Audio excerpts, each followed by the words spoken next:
षष्ठी समास करून अर्थ केला, मग तृतीय समास करून अर्थ केला. षष्ठी समासाने कसा अर्थ केला होता? लक्षितस्य लक्षणा, लक्षित लक्षणा, लक्षिताची लक्षणा, लक्षित लक्षणा असं म्हणल्यानंतर ते काही उदाहरणामध्ये बसं नाही गेलं. लक्षित कोण? भ्रमरपद, आणि त्याची भ्रमरपदाची काय? भ्रमरपदाचा शक्य अर्थ भुंग आहे, लक्षार्थ नाही. म्हणून लक्षिताची लक्षणा, लक्षित लक्षणा असं व्यवस्थित होत नव्हतं. म्हणून पुन्हा षष्ठी समासानं दुसरी एक पद्धत वापरली. काय केलं? भागत्याग लक्षणा केली. कशामध्ये भागत्याग लक्षणा केली? कशात केली रे? वाक्याची तात्पर्य इच्छा याचा त्याग करायचा हा आणि शक्य संबंधीचं ग्रहण करायचं. हा आणि लक्षणामध्ये शक्यचा त्याग करायचा आणि संबंधीचं ग्रहण करायचं. हा तर मग शक्य संबंधीचा संबंध असा अर्थ होईल की नाही? हा, असाच होईल का? शक्य दोन रेप त्याचा आणि त्याचा संबंध भ्रमरपदाशी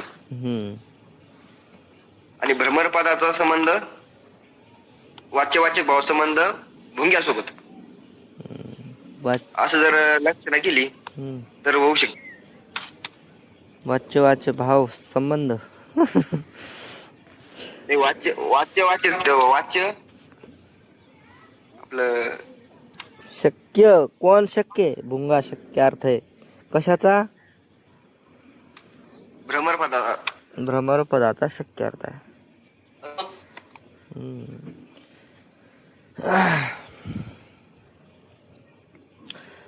लक्षित म्हणजे शक्य संबंधीची लक्षणा म्हणजे संबंध, शक्य संबंधीचा संबंध. आलं का लक्षात? शक्य संबंधी चा संबंध भ्रमरपदाचा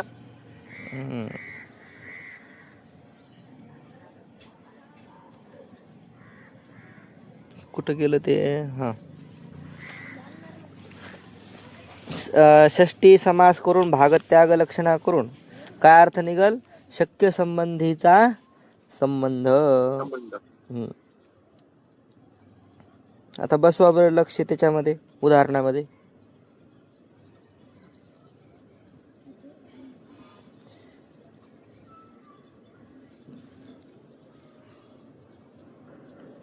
शक्य संबंधीचा संबंध सांग की शंकर. संबंध शक्य संबंधी भ्रमरपद आणि भ्रमरपदाचा पुन्हा संबंध कोणाशी? भुंग्याशी. झालं. मग पुन्हा कोणते समास केला? तृतीय समास. तृतीय समासामध्ये लक्षितेन लक्षणा, लक्षित लक्षणा असा अर्थ केला की नाही? लक्षिताद्वारे लक्षणा, लक्षित लक्षणा. तर मग फक्त एका ठिकाणी काय करावं लागली? भागत्याग लक्षणा करावं लागली. कोणत्या ठिकाणी? वाक्याची तात्पर्य इच्छा. तर इथं काय कोणता अर्थ घेतला? फक्त इथं लक्षितेन लक्षणा संबंधाचा अर्थ घेतला. शक्य संबंधीद्वारा, शक्य संबंधीद्वारा शक्याचा संबंध, शक्याचा संबंध, शक्य संबंधीद्वारा शक्याचा संबंध. शक्य संबंधी उदाहरणामध्ये बसवायचंय. शक्य संबंधी भ्रमरपद आणि भ्रमरपदाचा संबंध भुंग्याशी. अशा पद्धतीने शक्य संबंधीद्वारा संबंध.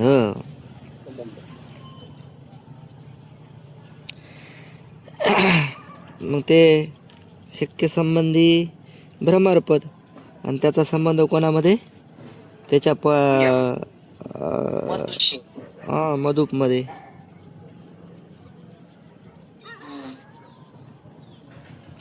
भ्रमरपदाद्वारे मधुपाशी म्हणजे मुंग्याशी संबंध झालं. आता आज कर्मधारय समास है कि नहीं. और लक्षित लक्षणा शब्द में कर्मधारय समास माने तो लक्षित शब्द और लक्षणा शब्द इन दोनों का मुख्य यौगिक अर्थ रहे हैं. मग लक्षित लक्षणा या शब्दामध्ये कर्मधारय समास जर मानला तर लक्षित शब्द आणि लक्षणा शब्द या दोघांचाही मुख्य यौगिक अर्थच राहतो. तिथं भागत्याग वगैरे लक्षणा करण्याची गरज नाही. भागत्याग लक्षणा मान्य होवे नाही. भागत्याग लक्षणा करायची गरजच पडणार नाही. अगं षष्ठी समासामध्ये भागत्याग लक्षणा केली आणि तृतीय समासामध्ये बी भागत्याग लक्षणा केली, पण इथं भागत्याग लक्षणा करायची गरजच नाही है ना. जो शब्दातून अर्थ निघतो त्याद्वारेच लक्षित लक्षणेचं उदाहरण आपल्याला घटवता येतं. अवयव शक्ती से जो शब्द आपने अर्थ को जनावे ताकू यौगिक शब्द कहे है. अवयव म्हणजे पदाची जी शक्ती आहे त्या शक्तीच्या द्वारेच आपल्या अर्थाला जे सांगतं शब्द सांगतो त्यालाच यौगिक शब्द असं म्हणायचं. जैसे पाचक शब्द है तहाँ 5 अवयव का पाक अर्थ है. पाच है ना, पच धातू त्याचा अर्थ काय पाक. आणि अवयव करता अवयवाचा काय करता अर्थ आहे. 5चा अर्थ काय पाक आणि म्हणजे करता म्हणजे स्वयंपाक करणारा. पाचक म्हणजे काय करणारा, स्वयंपाक करणारा.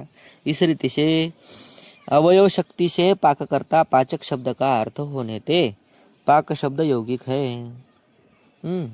अवयव शक्तीनंच काय अर्थ निघाला पाक करता म्हणजे स्वयंपाक करणारा. पाचक शब्दाचा अर्थ निघाला की नाही. म्हणून पाचक शब्द कसा आहे यौगिक अर्थ यौगिक आहे. यौगिक शब्द झाला तो. कळालं का.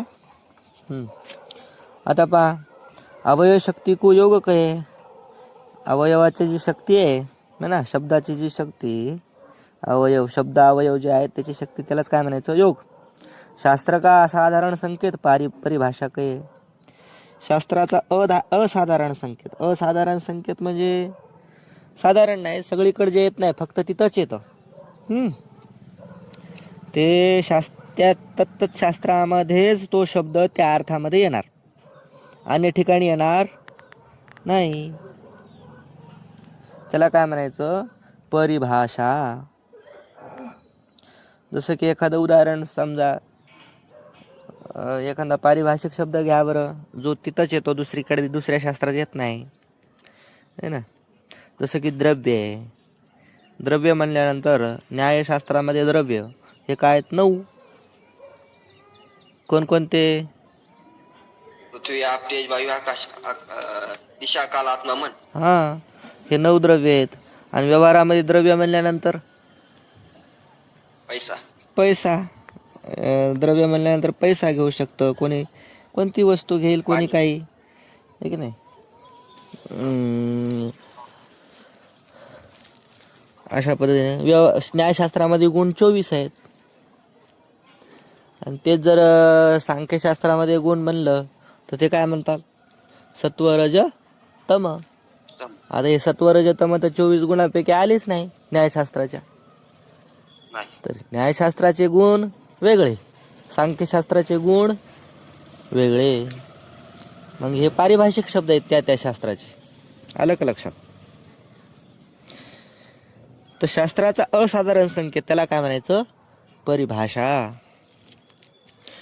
परिभाषा ते अर्थ का बोधक शब्द पारिभाषिक शब्द कहे. परिभाषेने अर्थाचा बोधक शब्द त्याला काय म्हणायचं पारिभाषिक शब्द असं म्हणायचं. आता पहा यौगिक अर्थानंच काय करायचं आहे आपल्याला अर्थ काढायचा आहे लक्षित लक्षणाचा. तर लक्षित शब्द के लक्ष्य और इत 2 अवयव है. लक्षित शब्दाचे किती? 2 अवयव, लक्ष आणि इथं ना. हे इत म्हणजे ते इत घ्यायचा नाही, कुठला व्याकरणातला इत. तिनमें लक्ष्य शब्द का अर्थ लक्षण है. याच्यामध्ये लक्ष आणि इथे आहे ना, दोन शब्द झाले, 2 अवयव झाले.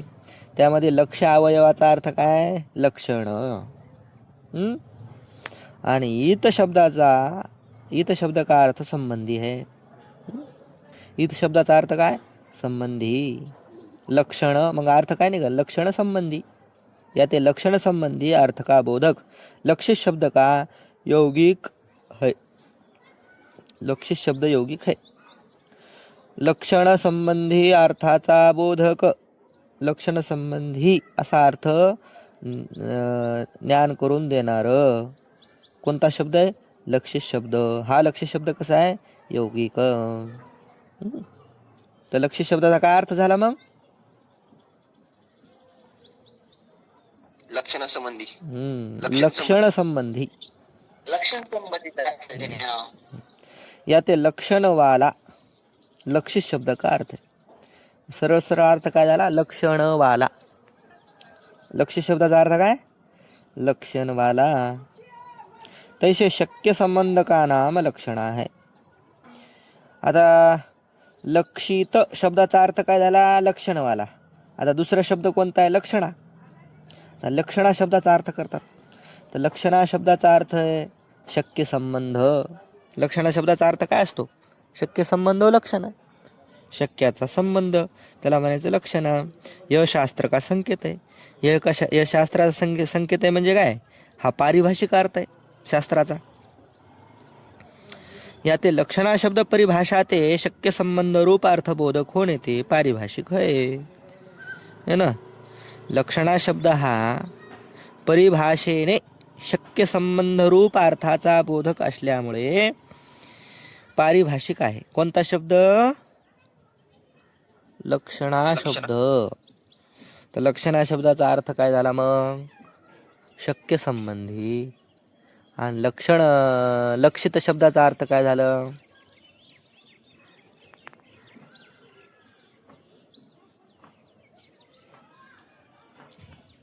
काय झालं?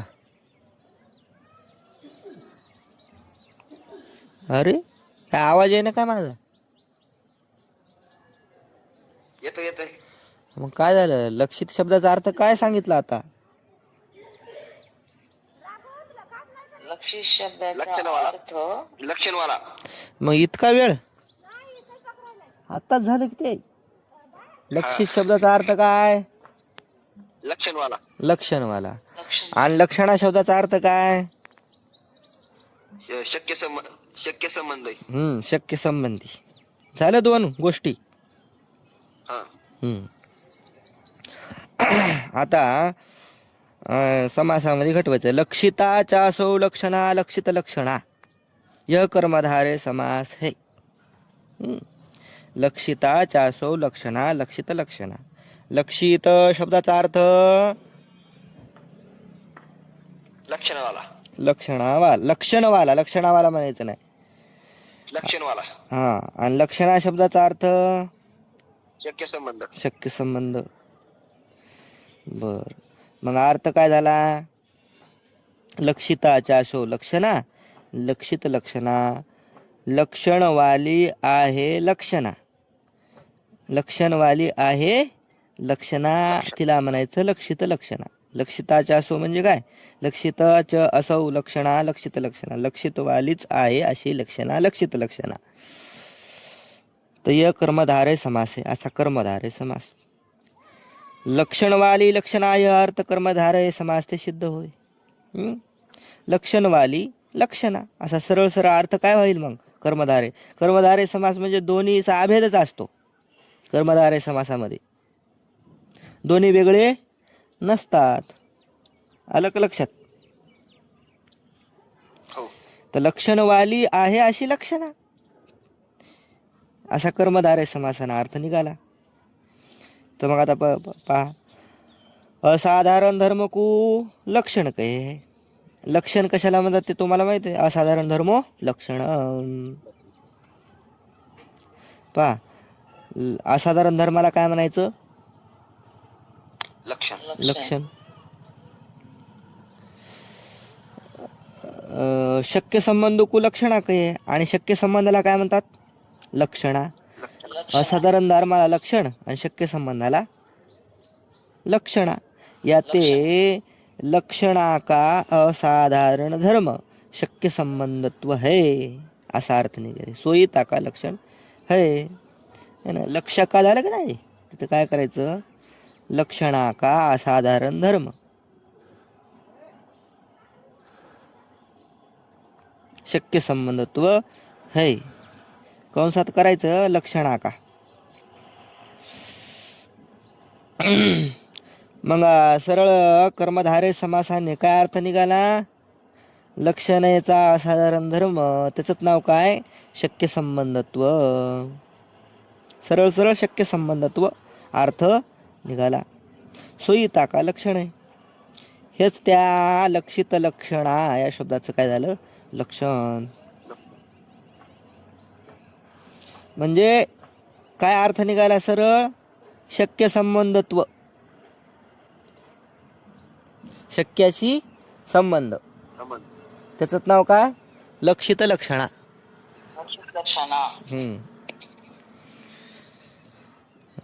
आता पहा, मग शंका घेतली. अहो, शक्याशी संबंध जर म्हणले तर शक्याशी तर दोन प्रकारचे संबंध आहेत. यद्यपि शक्य का संबंध साक्षात परंपरा भेद ते दो प्रकार का है और बहुत स्थान में शक्य का साक्षात संबंध रूप लक्षण है ना. तर अनेक ठिकाणी दोन शक्याचे तर दोन संबंध येतात. एक साक्षात संबंध असतो, दुसरा परंपरा संबंध असतो. आणि अनेक ठिकाणी साक्षात संबंध रूप लक्षण आहे ना. साक्षात संबंध रूप जे असते त्यालाच लक्षण असं म्हटलेलं आहे. आणि द्विरेफरवती सिंहो देवदत्त इत्यादी कण में शक्य का साक्षात संबंध है नाही. आता द्विरेफरवती सिंहो देवदत्त इथं तर साक्षात संबंध नाही, तथापि लक्षणा का असाधारण धर्म शक्य संबंधत्व है ना. इथं शक्य संबंधत्व मात्र लागलं का नाही. लक्षणेचा असाधारण धर्म शक्य संबंधत्व इथं आलं. अर्थात काय इथं मग संबंध साक्षातपणा लक्षण के स्पष्ट संबंध में साक्षातपणा लक्षणा के लक्षण में प्रविष्ट नहीं. आता इथं शक्याचा साक्षात संबंध इथं नाही. सिंहदेवदत्त त्याच्यानंतर द्विरेफरवती या दोन उदाहरणामध्ये तर संबंध में साक्षातपणा, संबंधामध्ये साक्षातपणा हे लक्षणेच्या लक्षणामध्ये प्रविष्ट नसल्यामुळं ज्या शक्य का परंपरा संबंध है तहा भी शक्य संबंध रूप संबंधत्व रूप स्वलक्षण वाली लक्षणा है. जिथं शक्याचा परंपरा संबंध आहे तिथं सुद्धा काय झालं? शक्य संबंधत्व रूप है ना. शक्य संबंधत्व रूप आहे हे ज्या लक्षणेचं लक्षण, स्वलक्षणवाली लक्षणा म्हणजे लक्षणेचं लक्षण है ना. जसं गंगायाम ग्राम इत्यादि उदाहरण में यद्यपि शक्य का साक्षात संबंध रूप लक्षण आहे. इथं परंपरा संबंध झाला. कुठं? द्विरेफरवती सिंहदेवदत्त आणि गंगायाम ग्राम या ठिकाणी शक्याचा साक्षात संबंध झाला. साक्षात संबंध रूप लक्षणा इथं झाली. तथापि संबंध आता म्हणजे सांगायचं काय की तुम्ही जे लक्षण केले की नाही, कोणतं? शक्याचा संबंधत्व हेच काय? लक्षित लक्षणेचा अर्थ. लक्षित लक्षणेचा अर्थ काय निघाला होता? शक्य संबंधत्व. लक्षणेचा असाधारण धर्म म्हणजे काय? शक्य संबंधत्व. शक्य संबंधत्व म्हणजेच लक्षित लक्षणा. मग द्विरेफरवती सिंहो देवदत्त इथं सुद्धा लक्षित लक्षणाच. आणि गंगायाम ग्राम इथं केवळ लक्षणा पाहिजे की नाही, इथं सुद्धा काय व्हायला लागली? लक्षित लक्षणाच. तथापि संबंध का साक्षातपना लक्षणा के लक्षण में प्रविष्ट नहीं, किंतु साक्षात परंपरा साधारण संबंधत्व रूपते लक्षणा के लक्षण में संबंध मात्र प्रविष्ट है. मग साक्षातपणा इथं लक्षणेच्या लक्षणामध्ये प्रविष्ट जरी नसला तरी काय केलं म्हणे, नुसता संबंधत्व शब्द आलाय की नाही, मग संबंधत्व शब्दाचा अर्थ दोन्ही बी घ्या, साक्षात आणि परंपरा. साधारण साक्षात परंपरा दोन्ही पण संबंधत्व रूप लक्षणाचे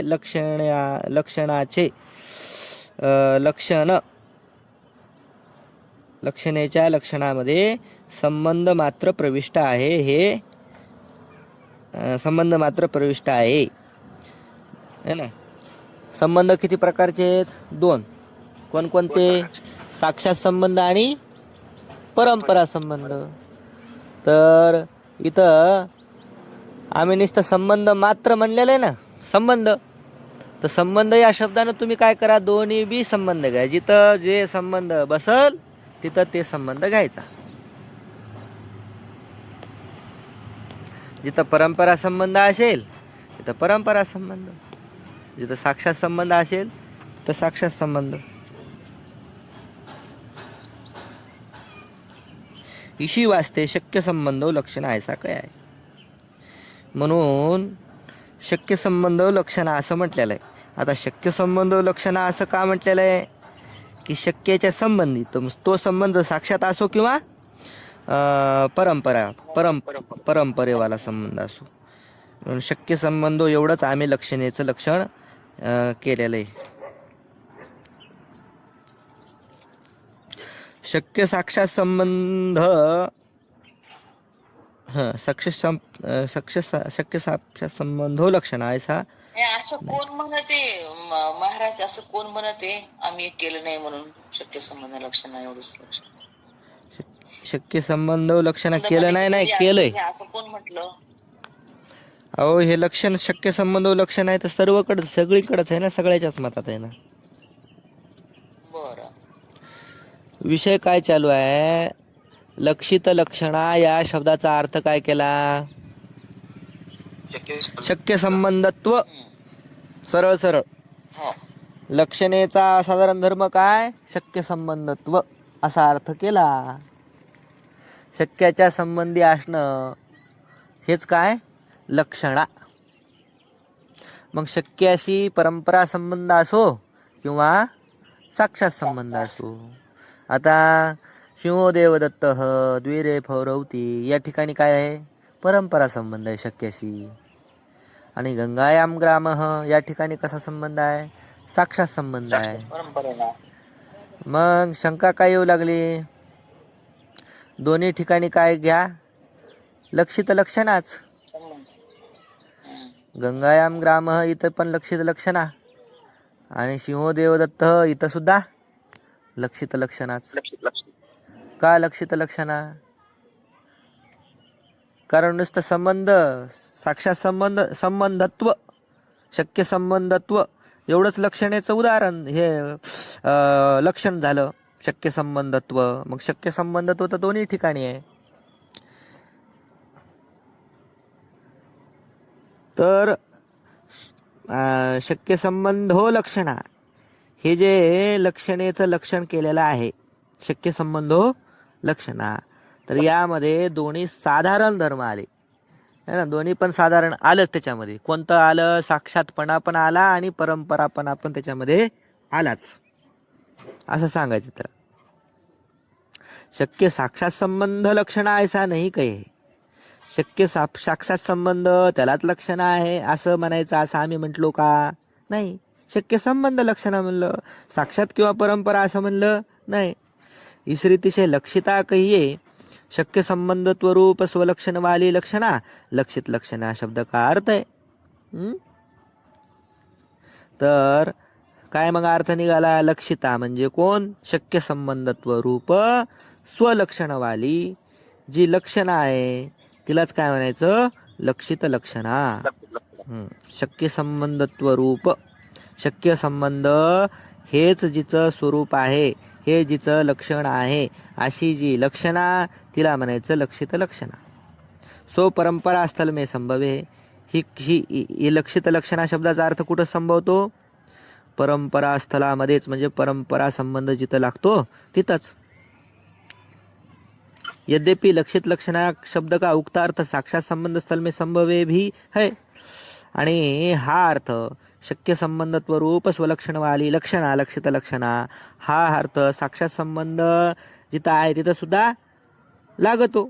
जसं गंगायाम ग्राम इथं सुद्धा हे लक्षण तुम्ही लावू शकता है ना, किंवा लागतो. तर हा बी लक्षित लक्षणा कहीच आहे, तिथं सुद्धा काय मांडली पाहिजे, लक्षित लक्षणाच मांडली पाहिजे. मग त्याचं उत्तर देतात तथापि लक्षिता लक्षणा लक्षित लक्षणा या कहने का यह अभिप्राय. लक्षिता लक्षणा लक्षित लक्षण वाली लक्षणा लक्षित लक्षणा असं जे म्हणलं ना, याचा अभिप्राय हा आहे. काय अभिप्राय हो? शक्य साक्षात संबंध शक्य साक्षात तत्व विशिष्ट संबंधत्व रहिता आणि केवळ शक्य संबंधत्व रूप लक्षणावती लक्षणा लक्षित लक्षणा याते केवळ लक्षणा संग्रह होवे नाही. इस रीति से कर्मधारय समास है. मग त्याचं थोडंसं परिष्कृत लक्षण करतात. शक्य साक्षात तत्व विशिष्ट संबंध रहिता. शक्याचा साक्षात संबंध विशिष्ट रहित, साक्षात संबंधत्व विशिष्ट संबंधत्व रहित. सरळ सरळ काय, शक्याचा साक्षात संबंध रहित आणि केवळ शक्य संबंधत्व रूप लक्षणा, केवळ शक्य संबंधत्व रूप अर्थ करायचा. मग शक्य संबंधत्व रूप अर्थ केल्यानंतर ते शक्याच्या संबंधी साक्षात संबंधी असो किंवा परंपरा संबंधी असो किंवा शक्य साक्षात संबंधत्व विशिष्ट रहित म्हटल्यामुळं इथं केवळ शक्य संबंध म्हणल्यामुळं कोणता संबंध आला? फक्त इथं परंपरा संबंध आला. मग परंपरा संबंधावाली जी लक्षणा आहे तिलाच काय म्हणायचं? लक्षित लक्षणा. कळालं ना या वाक्याचा अर्थ? शक्य साक्षातत्व विशिष्ट संबंध रहित, संबंधत्व रहित. एवढं जर लक्षण केलं, केवळ शक्य संबंधत्व रूप लक्षणावती लक्षणा लक्षित लक्षणा है ना, अर्धच. तर केवळ शक्य संबंधत्व रूप लक्षणावती म्हणण्यामध्ये केवळ शक्याच्या संबंधी.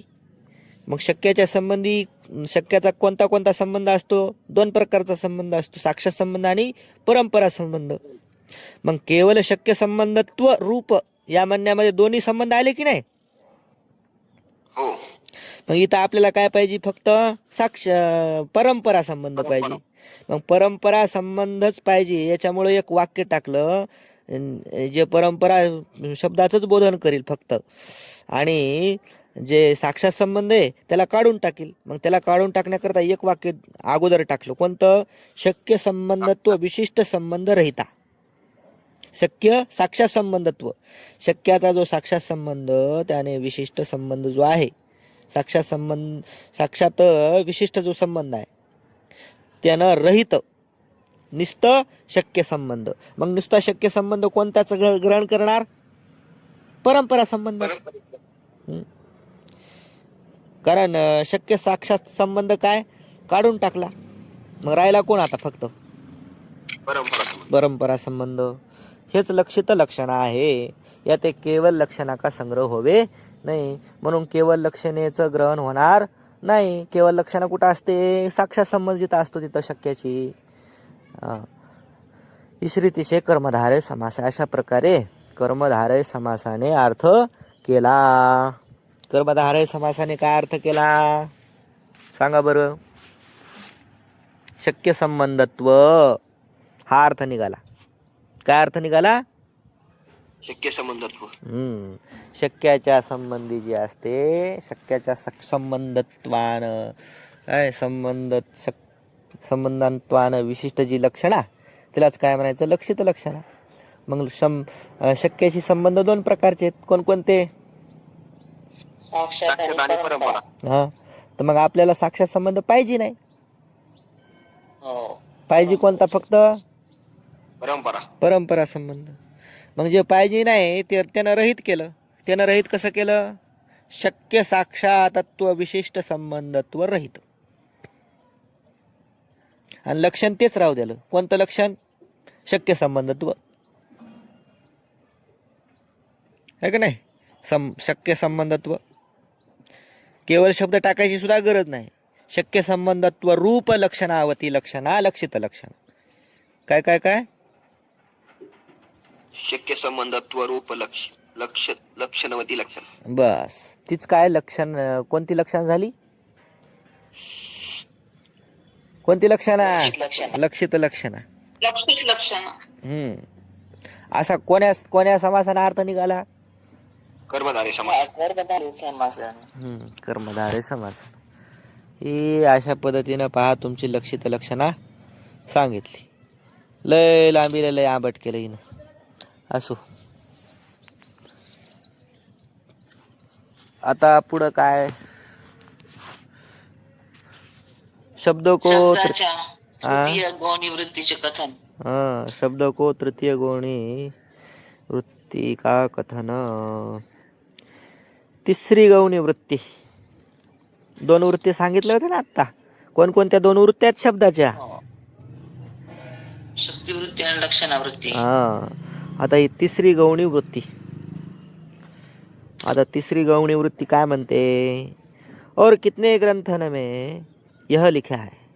कितीतरी ग्रंथात असं लिहिलेलं आहे. सिंहो देवदत्त इत्यादी वाक्यन में सिंहादि शब्द गौणी वृत्ती से पुरुषादिकन के बोधक है. सिंहादिक जे शब्द आहेत ते गौणी वृत्तीने पुरुषाचं ग्रहण करतात किंवा पुरुषाला सांगतात. जसं की जैसे शक्तीवर लक्षणा पदकी वृत्ती है तैसी गौणी वृत्ती है. शक्ती आणि लक्षणा जशी पदाची वृत्ती असते का नाही तशी गौणी वृत्ती सुद्धा आहे. पद के शक्य अर्थ में जो गुण होवे तिस वाले अशक्य अर्थ में पद की गौणी वृत्ती कहिए है ना. पदाचा जो शक्य अर्थ आहे, पदाचा जो शक्य अर्थ आहे, पद कोण? सिंह पद घ्या है ना. सिंह पदाचा शक्य अर्थ कोण? शिव. आणि त्याच्यात जे गुण आहेत, जो अर्थ में जो गुण आहे त्याच्यामध्ये कोणते गुण आहे? शूरता आणि क्रूरता. आणि पदाचा अशक्य अर्थ कोण आहे? शिव देवदत्त. आलं का नाही? मग सिंहामधले जे गुण आहेत तर ते त्याच्यावालं जे अशक्य, सिंहाचं जे अशक्य कोण? देवदत्त. त्याच्यामध्ये ते गुण पाहणं. पद के शक्य अर्थ में जो गुण तिसवाले गुण होवे तिसवाला, त्या गुणावालाच कोण आहे? अशक्य. शूरता आणि क्रूरता असं अशक्यामध्ये म्हणजे कोणामध्ये आहेत? देवदत्तामध्ये. अर्थ में अशक्य अर्थामध्ये तेच गुण असणं यालाच काय म्हणायचं? पदाची गौणी वृत्ती. उदाहरण आहे जैसे सिंहपद के शक्य. सिंहपदाचा शक्य शूरतादी गुण आहे. सिंहपदाचा शक्य कोण? शूरतादी गुण. 3 वाला जो सिंह शब्द का अशक्य देवदत्त. अशक्य कोण आहे? देवदत्त म्हणजे पुरुष. तामे सिंह शब्द की गौणी वृत्ती. त्या पुरुषामध्ये सिंह शब्दाची कोणती आहे? गौणी वृत्ती आहे. सिंहातले जे गुण आहेत ते अशक्य असणाऱ्या देवदत्तामध्ये दिसले की तिथंच काय समजायचं? सिंहो देवदत्त या शब्दात या वाक्याचा अर्थ काय?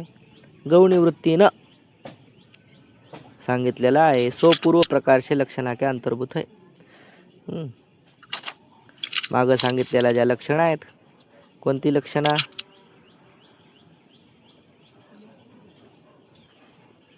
लक्षित लक्षण. त्याच्यामध्येच याचा अंतर्भूत आहे. म्हणजे त्याच्यामध्ये त्याचाच प्रकार एक प्रकारचा. चला पाहू द्या पुन्हा बाकी. पुंडलिक हरिविठ्ठल श्री